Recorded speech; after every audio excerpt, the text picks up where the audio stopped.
দেখেন, আপনাদেরকে দেখেন, দুনিয়াতে এখনো ভালো মানুষ আছে।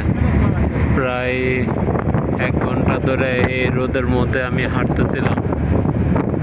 মেট্রো স্টেশনও খুঁজতেছি, মেট্রো বাসও খুঁজতেছি। কত মানুষকে বললাম, কেউ হেল্প করে নেই। কিন্তু এখন এই যে দেখেন, এখানে যে সুদানি ভাইটা, ওনাদের সুদান, উনি নিজের কাজ ফালাইয়া আমার গাড়িতে উঠাইয়া দেখেন আমার মেট্রো স্টেশন নিয়ে যেতেছে, বুঝছেন। ও দেখতেছে যে আমি এখন রোদের মধ্যে ঘোরাঘুরি করতেছে, দেখে ওর খারাপ লাগছে, যার কারণে ও আমাকে মনে করেন এই হেল্প করতেছে, বুঝছেন।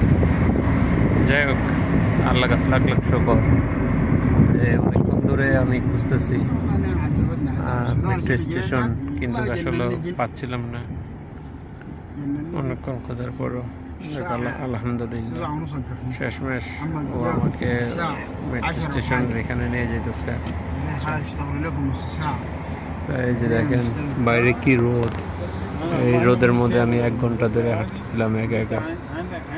ইভেন পুলিশেরও হেল্প চেয়েছি, পুলিশ হেল্প করেনি, কিন্তু পানির বোতলটা আমাকে ধরাই দিচ্ছে।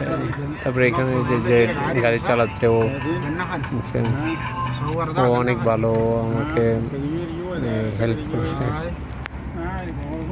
যাই হোক, আসলে এরকম গরমের মধ্যে বিপদে পড়লে, কেউ যদি বিপদে পড়ে, যাদের সামর্থ্য আছে আমার মতন যেন মানে গরমের মধ্যে না ভুক্তভোগী হয় আর কি, আপনারা সবাই সাহায্য করার চেষ্টা করবেন। অন্তর থেকে সেই দোয়াটা চলে আসে, মুখে বলতে হয় না, দোয়া অন্তর থেকে চলে আসে। তো ঠিক আছে, আসসালামু আলাইকুম।